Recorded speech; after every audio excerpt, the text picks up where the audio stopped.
My name is Alan, and this is Ryan. Ryan's going to be filling in for Greg this week, as Greg is feeling a little under the weather. And today we're going to be talking about Anchorman 2, The Legend Continues. This is the new film by Adam McKay and Will Ferrell, the sequel to the hit 2003 film Anchorman, The Legend of Ron Burgundy. 2003, 2004, I forget. One of those two. We'll start off with general thoughts. Myself, I thought it was a very interesting and I would say dated sequel. You really see the attempt to recreate the magic of the first film, and it didn't work very well for me. Brian, what did you think? It was funny. Care to elaborate, or? I laughed a lot. It was funny. Okay. This is a mistake. Get out. Get out. Get out. We'll wait till Greg's feeling better. Jesus, oh my God. We're starting a 24-hour news channel, and we want you. I'm gonna do the thing that God put Ron Burgundy on this earth to do. Have salon-quality hair and read the news. Anchorman 2. You thought it was I thought it was very mediocre. I thought it was... Here's the thing. It was doing exactly what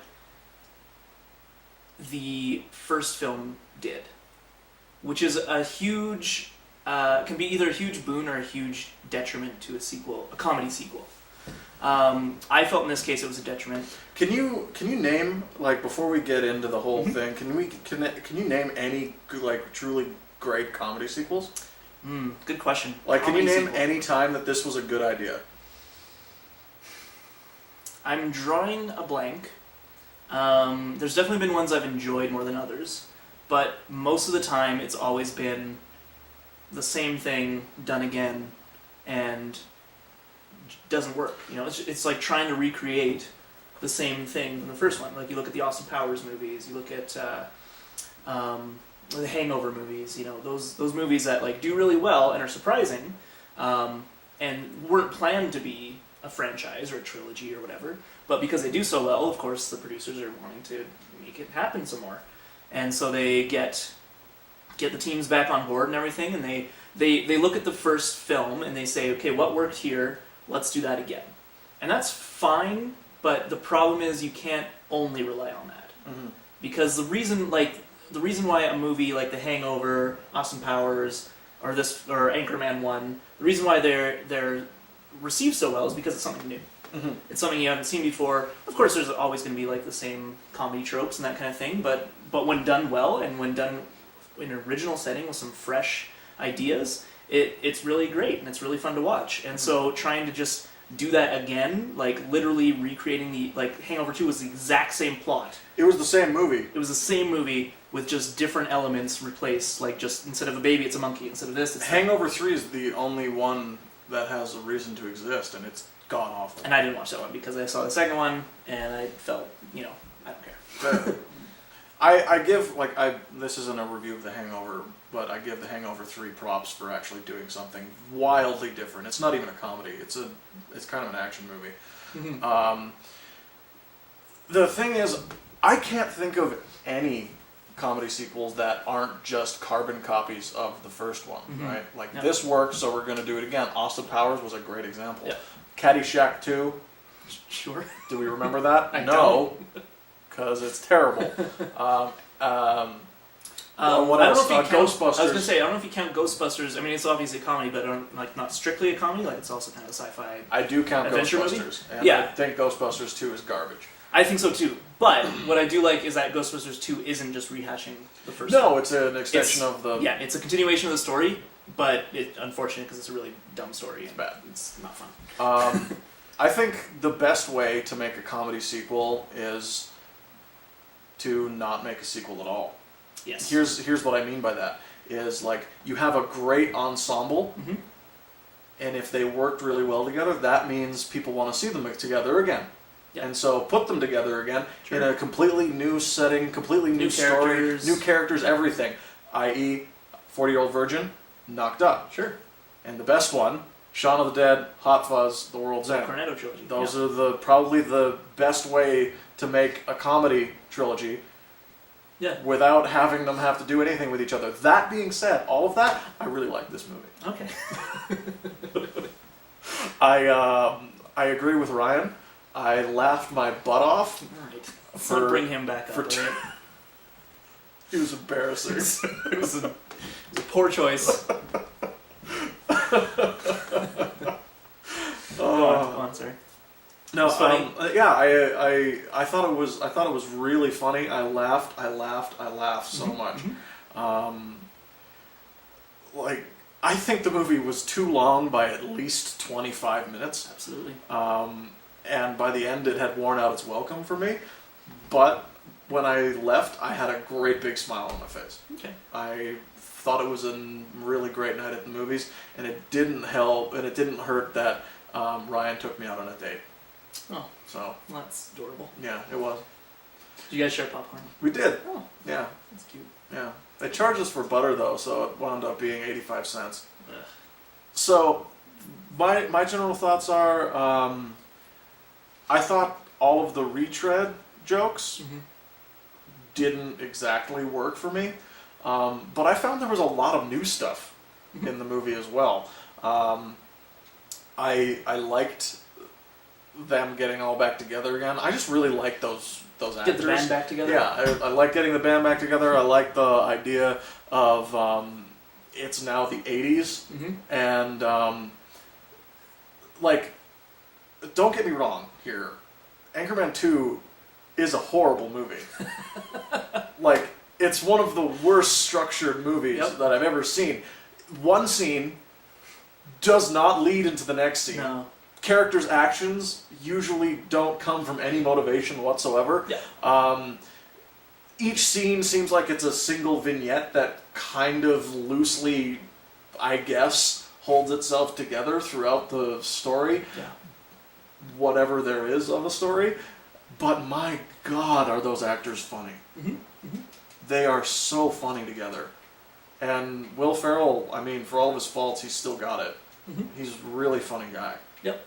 Like him or like him or loathe him, he's a really funny guy. Yep. So that's my general take on it. Yeah, see, I agree that it wasn't the usual retread of story tropes, or not story tropes, sorry, but like storyline. It's not. It didn't like recreate the storyline of Anchorman 1. It did it in some ways, but not nearly as bad as like Hangover 2, for example. But but for me, it was less about the story and more about the style of comedy. And what I mean by that is, I feel like comedy evolves with the times very interestingly, and I don't think that style of comedy that was really popular in 2003. Yeah, you were saying you felt it was dated. Yeah, it just felt like it felt like it was back in that time, trying to be back in that time again, and it just. When I saw Anchorman 1 at that time, that was really fresh and really funny. Like, oh, lots of like weird non sequiturs from the Brick character, and like, oh, lots of like clearly improvised lines of dialogue, and just like, just actors riffing off each other, and that's really funny. This time, it just felt really just boring. Like, it didn't. There was funny parts for sure, but for the most part, I was just like, yeah, okay. Good random line. I think the biggest glaring issue is the Brick character. I don't think he's funny anymore, and I feel like if I go back and watch Anchorman 1 after watching this one, I won't find him as funny in that either. And I think it's because it's that whole concept of, when they made Anchorman 1, they're just like, this would be kind of interesting. Let's make this Brick character really, really stupid, but like not like blatantly stupid. Like just he says weird things sometimes, and that's kind of silly. It's under the surface. Yeah, and with this one, they heard all the feedback from that, and everyone loved the Brick character, of course. Also, so Steve like, Carell is billed second. Oh yeah. He's billed second in this movie. That doesn't surprise me, because he's such a big star now. Yeah, he's nowhere near the most important character. No. Second most important character. Yeah. Right. But they saw that, or they heard that feedback, and they're like, let's just amp up the Brick. Let's add more Brick. Let's make him even weirder and more socially awkward and that kind of thing. And I'd say that the first scene, I think, between him and Kristen Wiig's character was funny. I liked that a lot. It was Where it she was was kind of staring at the nuanced, phone? and yeah, I think so. That was so funny. It was to me. I thought nuanced. It was just great. kind of like it was kind of sweet, and I was like, oh, this is like kind of nice. Like he's not just like a punchline deliverer anymore. He's actually got some kind of character, not much, of course, but then the next scene when I think Goes gorilla. yeah, and like it just kind of blows up, and it's just kind of like, okay, this is kind of weird now, and I feel uncomfortable, and it's not very funny. Yeah. That's how I felt, but. That was one of those scenes that did go on a little too long, and it fell flat for me. It wasn't many of those. Whenever there was a scene that Brick was in, I thought I found him quite funny. Okay. Just sitting there eating a cabbage. That was funny. Or, See, sorry, and that's what I mean. A head of lettuce. Just, Parts like that, absolutely funny. The parts where he, just like screams weird things, and the weird slow motion bit where he's like, doing this in the background and stuff. It's just a little too over the top for me, and I just didn't appreciate as much as the nuanced stuff. What I really enjoyed was was how they found Brick, and he thought he was dead. Mm-hmm. I actually thought that was really funny, but also at the same time I had this sinking feeling in my stomach. It was like, oh, this is where we're going with this character for this movie. Yeah. Luckily for me, the scene was long enough and crazy enough that I actually got used to it, Mm-hmm. and I was like, oh, okay, I'll accept this. It was a weird. That's that was a fine. weird scene for me because it was definitely like really, really teetering on my suspension of disbelief. Yeah. Where it's like, of course, it's a comedy, it's playful, but like, this wouldn't happen. This would never happen. Like, even in the world of comedy, it's like hard to believe they would have a whole funeral for someone who's clearly not dead, and he would be at the funeral and then start speaking. And that's when everyone realizes he's not dead, and it's so bizarre. The thing that sold it for me actually was the very last line of that scene where Will Ferrell is like, "Oh, you just want to slug him sometimes." I thought that was really funny. Like that sold it for me. See, I'm laughing about it right Yeah. now. I think I've heard a lot of criticism that it's not as quotable as the first one. I think it's not quite as quotable, but I think It's will also be. yeah. It's also you can't really can't- make you that can't judgment make that right away. call, yeah. Because like Anchorman's been out for 10 years now. Like Yeah. of course it's going to be more quotable. People will repeat watch it and then start quoting it to their friends, and then Yeah. things get in the cultural psyche, and yeah.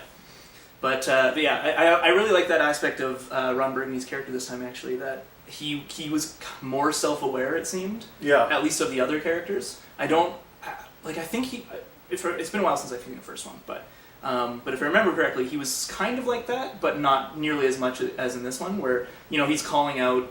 No, David yeah, Koechner's, he was. bats. He barely ever called out David Koechner's bat thing, but his obvious attraction to Ron. Right. He was like Yeah. he was weird about it, but he would never like Yeah.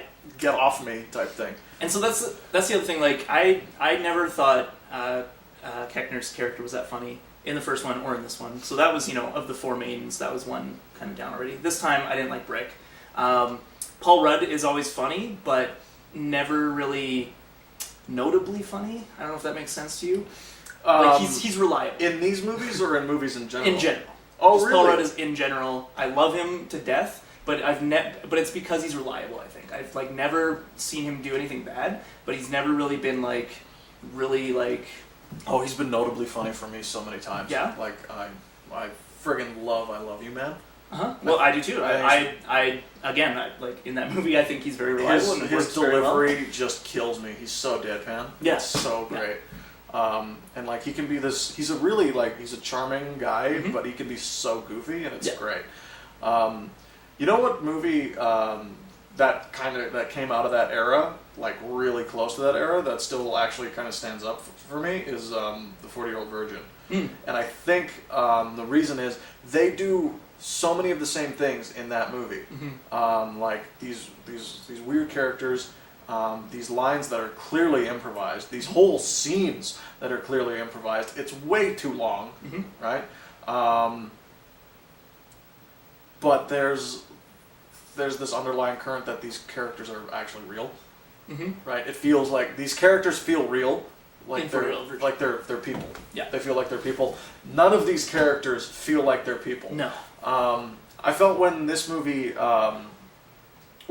actually tried to make a point Mhm. about the news Yep. today, Yep. it was a really good movie. Yeah. Unfortunately, that's only about 40 minutes. Yeah, and it's very under the surface. Yeah, of the 2-hour movie. Yeah. When it is doing that, I think it's a really great movie. When it's like, there's so much news. 24-hour news is a friggin' joke. Everyone just laughs at it. Yeah. Sensationalism and journalism are not the same thing.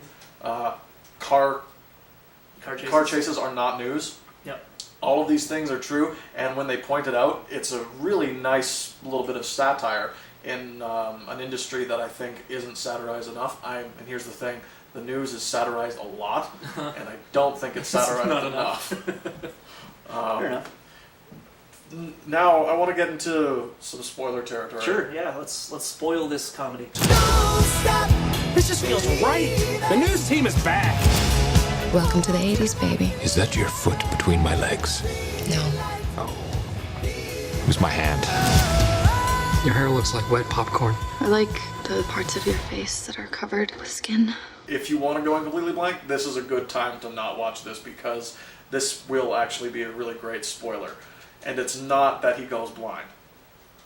It's that there's the second Battle of the Network anchors. Oh, yeah.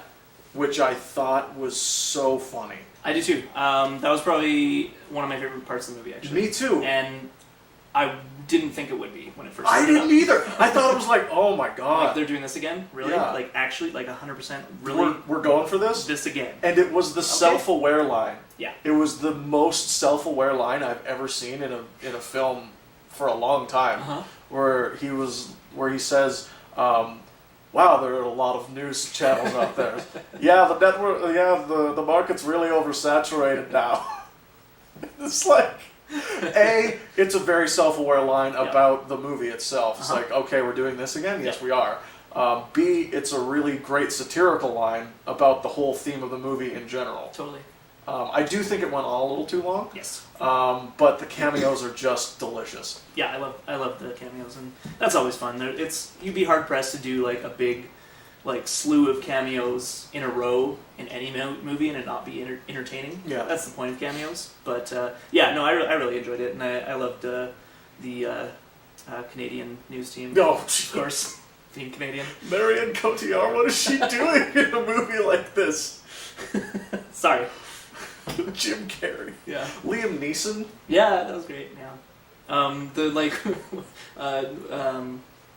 John C. Reilly is the ghost. Yeah. Can we all just stop for a second and appreciate the fact that that's the ghost of Stonewall Jackson?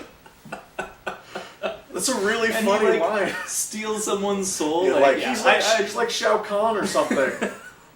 I like that they really went for it with that. Yeah. Like they knew, people are going to expect us to do Will this. Smith battle calls in of an airstrike. Yeah. People are expecting us to do this Battle of the Networks again, so we need to like really amp it up and like make it ridiculous and self-aware and over the top. Yeah. Because if they had just done, if they just done straight on, and they just like maybe did one little like, oh, this again or something like that, it would have felt flat. But the fact that it was just like, oh, they're like, the audience is watching it and going, oh, they're doing this again. Okay, all right, there's the next one. Okay, really more? Oh, there's another one. Jim Carrey, Will Smith. Who? How did they? And then just like chaos and that both Tina Fey and Amy Poehler. He's got the future gun. Yeah, he's got I went into the future and got it. Yeah, no, that was great. That was great. Yeah. And I don't know if the Methuselah character who blew the trumpet, that's Kirsten Dunst. Really? Yes. Oh god. And she's shot from a downward angle, so you can barely tell that it's her, but it's her. It's so strange. Yeah, it's so unbelievably over the top absurd that I think it goes into being art again. Yeah. Yeah. It makes the full circle. That's right. Yeah. It's the Sideshow Bob stepping on rakes. Yeah, it's absolutely comedy. the Sideshow Bob stepping on rakes. And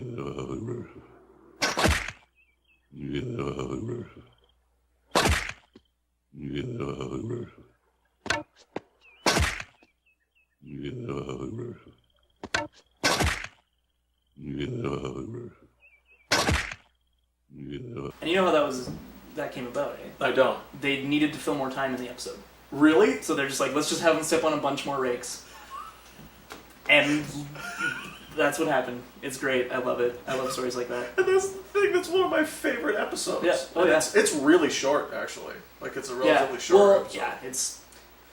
Anyway, we'll get into the nuances of network syndication and that kind of thing. Oh, like the syndication cuts that they made? Yeah, and also that, like, back then, they had to, like, try and extend their episodes, why we had a lot of itchy and scratchy cartoons in a lot of Simpsons episodes, because they needed to try and extend it. And now, because there's so many more commercials, like, they have to pare it down more, and so they have to get rid of a lot of things more now.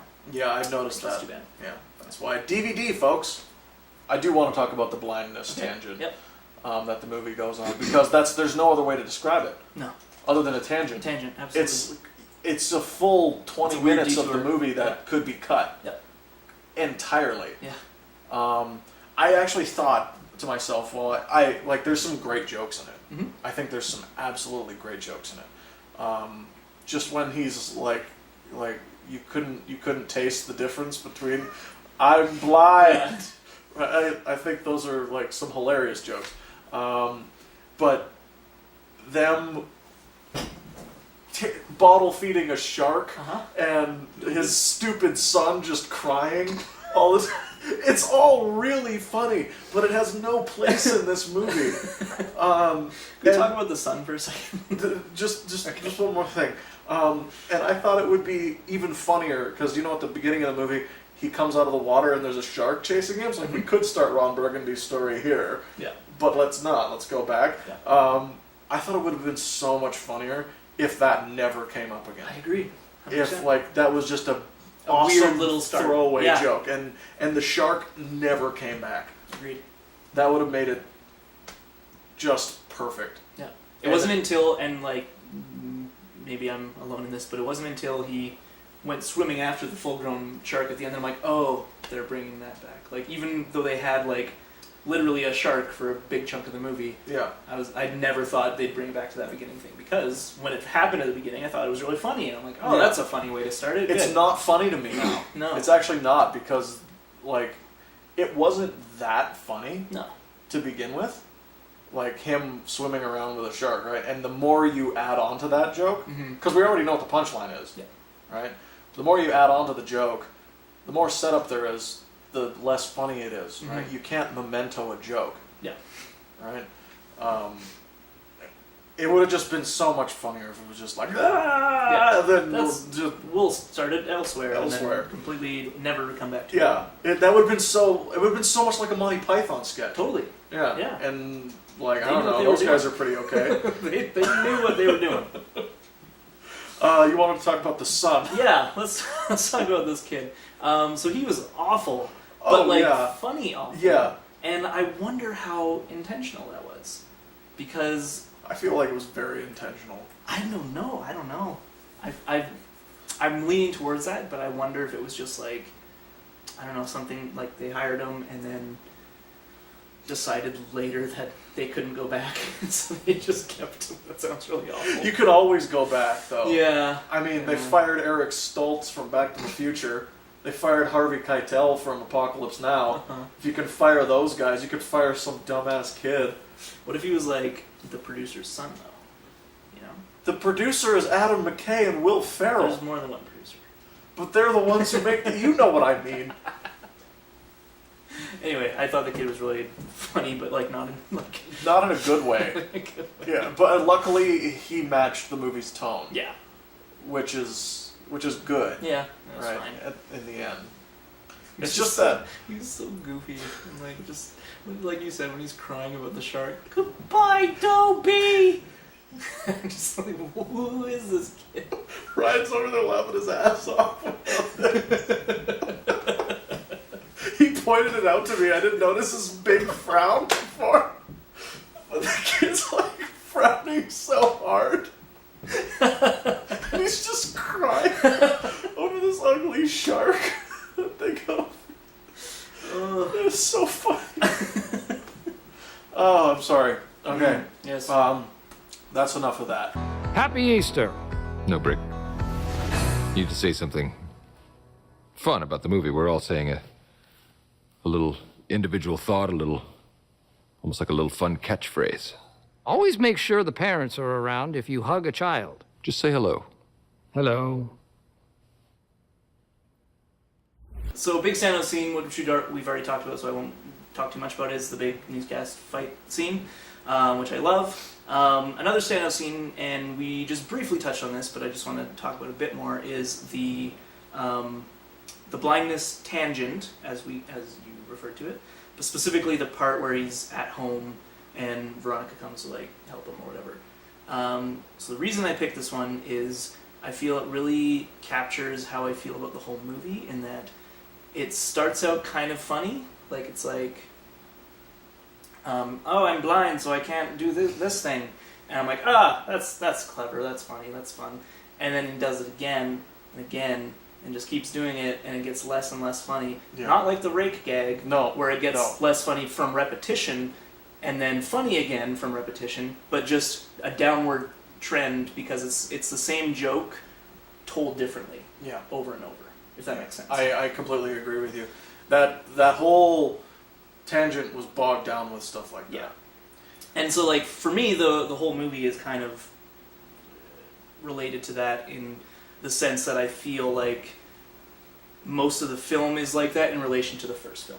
And, you know, it's doing the same stuff again differently, but it's not as fresh and it's not as funny, so I don't enjoy it as much. Yeah. So that's mine was the scene, well, obviously the Battle of the Network Anchors. That's so fucking funny. It's so great. But the true moment for me that just really epitomizes this movie's random humor and just how funny I think Will Ferrell can actually be is the scene where he comes back to New York and he goes and he knocks on Veronica's door and he's got that box, that present, where he's like, no, this is for Walter. And it's a lingerie thing, and he's like, I'm Lace Man, and he runs around, and he meets Greg Kinnear, who is now his wife's boyfriend. Yeah, with his ponytail. Yeah, with his ponytail, and Greg Kinnear says something like, I know this must be weird for you, seeing your wife with another man.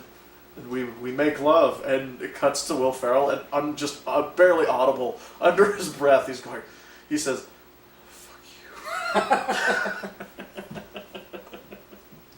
you." It's the only time they say it in the whole movie, and I just killed myself. I thought it was so great. That's pretty funny. Yeah, it was crazy funny. Fuck you. It's that's an interesting trope that I never really thought of, is the main character's wife or ex-wife's current lover in comedy films. Like Jim Carrey has a lot of them. Maybe not a lot of them. I'm thinking of specifically of Carrie Elwes in Liar Liar. Oh yeah. And another one is how they're actually Judd.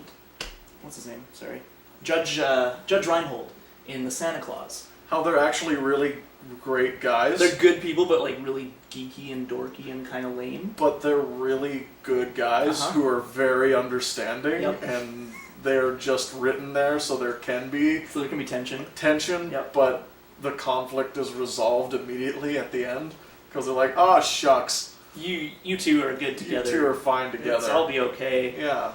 I want to watch a movie that's like, it's like, no, from their point of view. Yeah, I'm pissed off. I've been nothing but good. Yeah. To you and to your son. To your snot-nosed, bob-headed son. I'm gonna kill you. That took a dark turn. Yeah. No, I agree. I would like to see a movie from. That is an interesting trope that exists in movies and nowhere else. Yeah. Like, if TV shows had a character like that, that would deprive them of episodes. Right. Right? Yeah. Life doesn't have people like that. You know? Where are the Greg Kinnears in our life? And Carrie Elwes's and Judge Reinhold. That's right.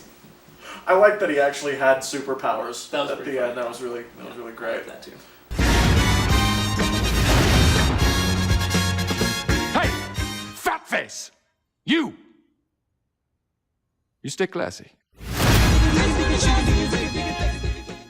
All right, I will say my final thoughts first. Apparently, I thought this movie was really, really funny. I had a really good time at the movies. But if you're looking for a real movie, this isn't a real movie. It's just Series of sketches. A series of sketches and one-liners loosely tied together by story and some actually very worthwhile satire. Mm-hmm. But I don't think there's enough of it. So go in expecting a larf, and you will get one. Unless you don't like Will Ferrell, which in that case, why would you even go in the first place? Yeah. Why do you like comedy? Yeah. So. Yeah. So overall, funny movie. I definitely enjoyed it and laughed at it, but there was just something missing for me, and it was for me just a spark of originality and feeling of not retreading what worked last time. Again, I think that's a problem with all comedy sequels, but I guess I was just kind of hoping. I always hope for the best, you know. I never am expecting it to be bad.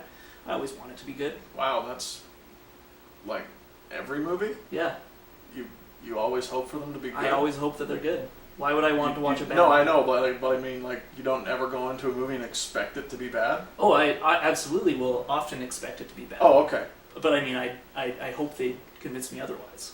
Right. If I do expect it to be bad, you know, there's the flip side as well, where I expect it to be good, and it might be really shitty. Right. But most of the time, I hope that it's good. Right. Okay. That's probably the same for everybody. But Yeah. anyway, but yeah. So overall, funny movie. Rent it. That doesn't happen anymore. No. Download it. Nope, that's illegal. No. Netflix Well, unless it. you're doing it on iTunes. Right. Yeah. Download on iTunes. Pay human dollars for it. Or Amazon Prime, whatever that means. I don't know. It's an American thing. Like For our American viewers. Is that a Transformer? Yeah. Amazon Prime? Optimus Prime's son. Amazon Prime. Yeah. You're welcome, Michael Bay.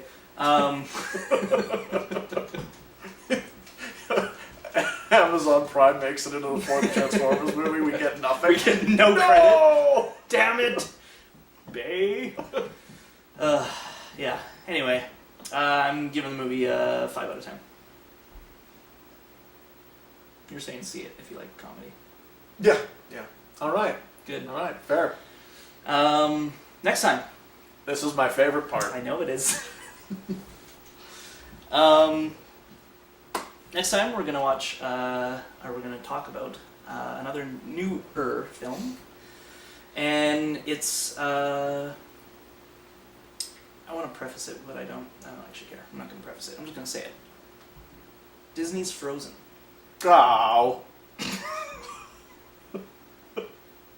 Greg's really excited. It's the. I was really hoping it was something I hadn't seen already. Oh. Because I didn't know you'd seen it. I know. That's the. I can't ask you No, I have you know. seen Frozen yet? Yeah. Oh, interesting. No, It's just wondering. No. And then surprise, Yeah. Frozen. Just I don't know your life. coy. I don't know what you're watching. No, yeah. I want to talk about it. I think Yeah, it's interesting to talk about. I agree. Yeah, it'll be So, good. fine. It'll be good. Watch it and- again. No, I saw it like Sometimes I saw it like a day ago. Sometimes- Oh, okay. So, yay! Well, anyway, so tune in next time to hear us talk about Frozen and see if.